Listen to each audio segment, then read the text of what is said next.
अगर हमें पता हो तो काफी सारी चीजें सॉल्व हो सकती हैं, बट हमें पता ही नहीं है मूड क्या होता है। हमने कभी सुना ही नहीं कि दिमाग भी बीमार हो सकता है। हमने कभी सुना ही नहीं कि दिमाग में भी 200 से ज्यादा केमिकल है, कि डिप्रेशन भी एक बीमारी है, एंजाइटी डिसऑर्डर भी एक बीमारी है, मूड डिसऑर्डर बीमारी है। और सबसे बड़ी बात, हम ब्लड प्रेशर वाले पेशेंट को एक्सेप्ट कर लेते हैं कि भाई इसका सिर दर्द क्यों हो रहा है, क्योंकि इसका ब्लड प्रेशर बढ़ गया है। इसको कमजोरी क्यों हो गई है, इसका ना HB लो आया है ना, आम सुनते हैं।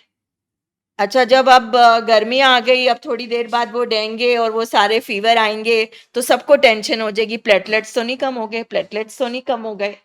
काउंट तो नहीं कम हो गया। तो ये सब हमने काफी सारे सालों से सुन रखा है, so we are familiar with it. अब ये जो दिमागी बीमारियां हैं, दिमागी इश्यूज हैं, दिमाग है, इससे हम अभी भी अनफेमिलियर हैं, इनविजिबल है, अंदर चीज चल रही है, उसके बारे में सुन भी नहीं रखा है। और लोग जब दिमाग की बात करते हैं तो हमारा पेशेंट अगर लो हो रहा है, अगर उसका किसी चीज में मन नहीं लग रहा है, अगर हम देख रहे हैं अब 10-15 दिन हो गया है किसी से बात नहीं कर रहा है, तो सबसे पहले हम लेक्चर देते हैं, मन पक्का करो, जानबूझ के क्यों कर रहे हो, कोई बात नहीं, लाइफ में टेंशन आती है, तू मेरा बहादुर बच्चा है, सब कुछ है। अब ब्लड प्रेशर वाले को कभी नहीं बोलते उसका ब्लड प्रेशर बढ़ा है, तो तेरा ब्लड प्रेशर बढ़ गया, अच्छी बात नहीं है, तू अपना ब्लड प्रेशर कम कर, देख तू स्ट्रांग बन, क्यों तूने अपना ब्लड प्रेशर बढ़ा दिया, देख मैंने कभी अपना ब्लड प्रेशर नहीं बढ़ाया। सोचो, इमेजिन, सोचो कैंसर के पेशेंट के पास सारा खानदान बैठा है आसपास, तूने कैंसर क्यों कर लिया, किसी ने आज तक घर में कैंसर नहीं करा, तू कैंसर करके बैठ गया, तूने हमारी बेइज्जती करा दी। Just imagine. मगर अगर हमारा पेशेंट चुप हो गया है, वो किसी से बात नहीं कर रहा, अगर वो एडिक्शन हो गया है उसको, वो बार बार नशा करी जा रहा है, पेन भी हो रहा है मगर फिर भी करी जा रहा है, हमारा पेशेंट बोल रहा है कि मुझे आवाजें सुनाई दे रही हैं, तो हम उसको तो हम सीधा, वो तो एक और ही अलग कैटेगरी है, अच्छा आवाजें सुनाई दे रही है, अच्छा उसके अंदर से आवाजें आ रही है, तो आत्मा घुस गई अंदर, जादू टोना हो गया, किसी ने कुछ कर दिया, कोई चीज हो गई। तो जब दिमाग की बात आती है ना, मत की बात आती है, सोचें, तो हमें लगता है जैसे कुछ हवा में है, मतलब वो तो बॉडी का, शरीर का पार्ट ही नहीं है।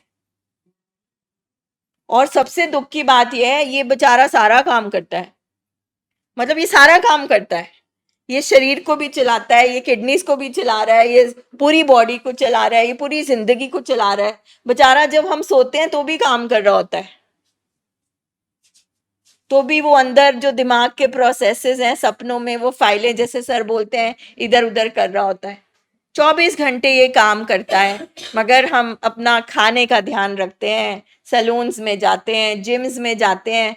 इसकी सफाई कोई नहीं करता, ना कभी किसी ने बताया, ना कि कोई समझ पाया,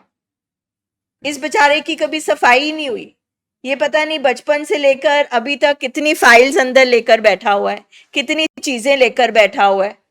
और कंप्यूटर की तरह रिकॉर्ड करके बैठा हुआ है। अच्छा, हमें महसूस हो रहा है, हमें अंदर से कुछ लग रहा है, मगर हम अपनी फीलिंग नहीं एक्सप्रेस कर पा रहे, हमें यह भी नहीं पता चल रहा कि किस तरह का मूड हो रहा है, किस तरह की फीलिंग आ रही है अंदर, क्या कोई खुंदक वाली फीलिंग आ रही है, कोई जलन वाली फीलिंग आ रही है, गुस्सा आ रहा है, घबराहट हो रही है, बेचैनी हो रही है, रेस्टलेसनेस हो रही है। हमें इनके नाम ही नहीं देने आते, मगर हमें शरीर में महसूस हो रहा है, हमें बॉडी में कहीं ना कहीं महसूस हो रहा है, हमें दिल की धड़कन भी लगता है कि बढ़ रही है। यानी कि हर चीज फिजिकल, हर बीमारी फिजिकल बीमारी है, दिमागी बीमारी फिजिकल बीमारी नहीं है। ये कैसे हो सकता है? दिमाग शरीर से जुड़ा हुआ है, दिमाग के अंदर केमिकल्स हैं, तो अगर हमारा केमिकल बढ़ जाएगा तो उसका साइड इफेक्ट होएगा, जैसे प्लेटलेट्स बढ़ जाएंगे,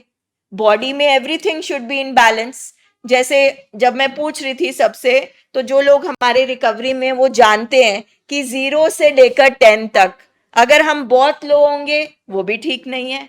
अगर हम बहुत एक्साइटमेंट में चले जाएंगे तो यानी कि हमारा केमिकल बढ़ गया। तो हमें 4 to 6 में रहना चाहिए, हमें बैलेंस में रहना आना चाहिए।